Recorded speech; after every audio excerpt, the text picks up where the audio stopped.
Hello, if you wanna turn off device location on your HTC Desire 19 Plus, you have to open notification bar, and as you can see, we have to swipe on the right, but there is no icon from the location, so we can just change it by clicking on this marker.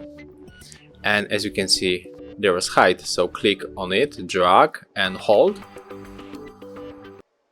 Yeah, go back, and now there is. So click on it, it's turned off. When we do this again, it's turned on. But of course, we can do this from the settings. So click on the security and location, and now we have to click on the location. And as you can see, there is our option also. So like the previous, use the marker to turn it on or just turn it off. Thank you for watching. Leave likes, subscriptions, and of course comments below.